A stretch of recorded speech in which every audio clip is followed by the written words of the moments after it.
Do you ever feel like you're the one standing in your own way, but you're not exactly sure how or why? You're not alone. Today, I'm sharing 10 subtle self-sabotaging habits that many people have, and most don't even realize. Backed by psychology, these patterns are often survival strategies from our past, but they could be keeping you stuck in your present. First, procrastinating until you're overwhelmed.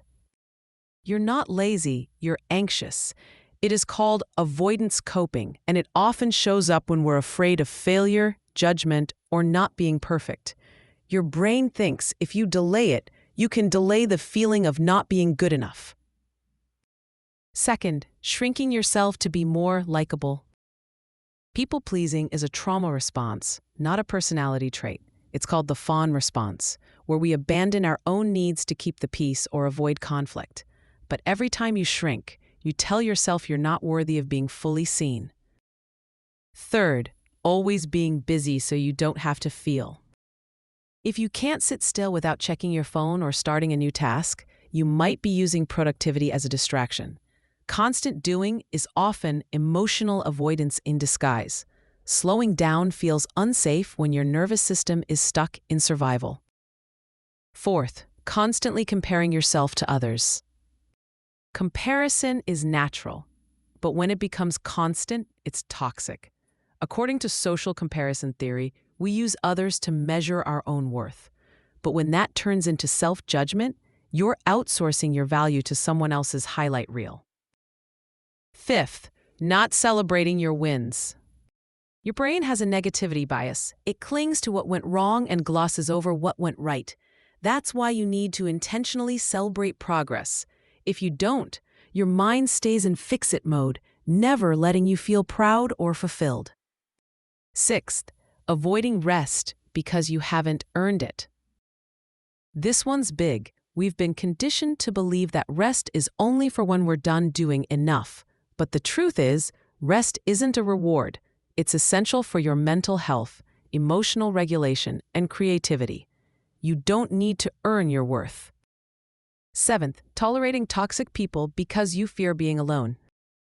Sometimes we settle for crumbs because deep down we believe it's all we deserve. This often ties back to abandonment wounds or insecure attachment. You learn that any connection was better than none, even if it hurt, but love should feel safe. 8. Downplaying your dreams so you don't fail. This is called self-handicapping. If you don't try fully, you can't fail fully. But every time you play small, you abandon the part of you that's craving more. Don't confuse comfort with alignment. 9th, overthinking every decision. Overthinking is often a need for control. It comes from the fear of regret or making the wrong move. But staying stuck is also a decision, and there's no such thing as a perfect path, just aligned action. 10th, saying I don't know when you actually do. You do know, but fear, self-doubt, or past criticism may have made you disconnect from your intuition. This is often a learned behavior, but the good news, it can be unlearned. The more you practice trusting yourself, the clearer your inner voice becomes. All of these habits are rooted in one thing: self-protection. At some point in your life, these behaviors helped you survive. But now, they might be holding you back from truly thriving. You don't need to fix yourself. You just need to understand yourself. And self-awareness is the first step to self-liberation. If any of these habits hit home for you, let me know in the comments. You are not alone, and you're not broken. You're just waking up to your own power. Don't forget to like, subscribe, and share this with someone who needs to hear it. See you in the next video.